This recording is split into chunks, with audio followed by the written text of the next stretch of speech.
Hello friends, in this chapter, this is the 5th chapter, and in this chapter this is the role of external state and non-state actors. And in this chapter we have basically we covered the topic of terrorism, and there have been so many questions in the past. For example, in 2019 there was a question on overground workers and how they assist terrorist organizations, 10 marks question. In 2019 again there was a question of 15 marks regarding amending of UAPA and the NIA Act. In 2017 there was a question on the solutions, what solutions you suggest to curb terrorism and terror funding. That was a 15 marks question. In 2016 also there was a 12.5 marks question on hot pursuit and surgical strikes and their strategic impact. And in 2016 again there was a question of 10 marks on how terrorism is emerging as a competitive industry. In 2015 there was a question on religious indoctrination of ISIS, the intent, the mission of ISIS.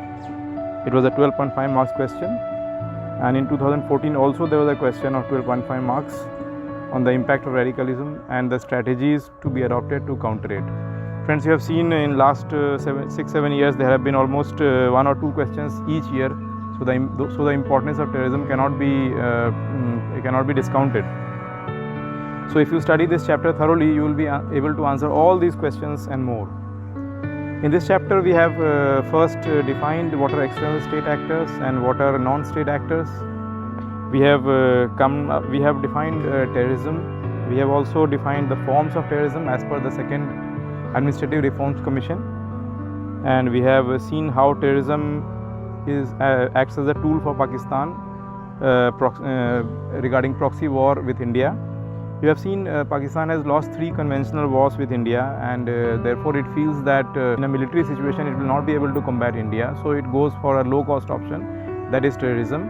Terrorism it offers Pakistan the advantage of plausible deniability, which means that it can deny its involvement in terrorism, because it can just say that no, these are not my persons or these are not sponsored by me. And so that is one thing. And the other thing is that it's a very low cost option. They only need the funding and motivation and some equipments and all. Moreover, terrorism also is used to gather funds in terms of terror financing, and by means of, say, arms smuggling or narcotic smuggling, and these activities generate funds which again is used back for terror funding. So this is how we see that Pakistan has used terrorism as a tool for proxy war with India.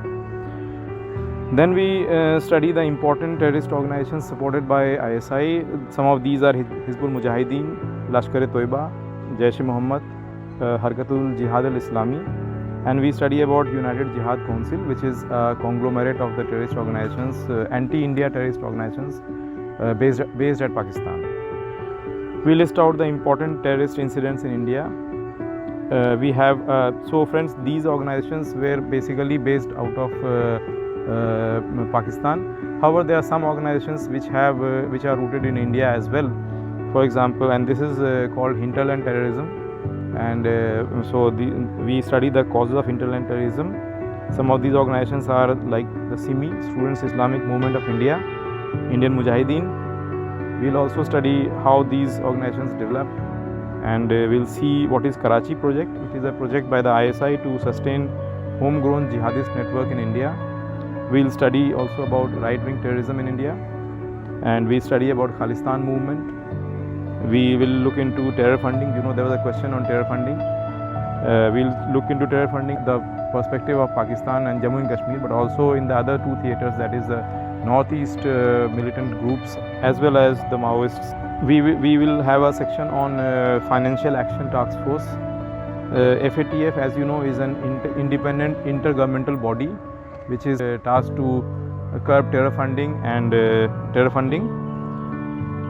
In this section we'll also study about the blacklist and the grey list. You know, friends, right now Pakistan has been placed in the grey list of terror funding of FATF. Then next we move on to the Islamic State of Iraq and Syria, ISIS. You know, there was a question on ISIS. We'll look into the reasons for its quick rise. We'll also look into the future of ISIS now that many of his commanders have died in airstrikes and all. And we'll look into what are lone wolves. We'll study radicalization, we'll also study de-radicalization, and we'll study counter-radicalization, we'll study ISIS effect in India. We'll also study about Ansarul Tawheed, which is the recruitment wing of Islamic State in India. We'll study the AQIS, Al-Qaeda in Indian subcontinent. We'll study about China's role in creating challenges to India's internal security. These roles mainly comprise of China has been launching a sub-conventional warfare with India, in which it's not exactly a warfare, but it's in other terms it's like small transgressions into Indian territory, using the northeastern rebels, northeastern militant groups to collect information about India's security forces, about the dialogue process, about the Tibetans and Dalai Lama in India, supplying arms and ammunition to these groups, and also using its nationalist hackers or so-called nationalist hackers to disturb the Indian cyberspace.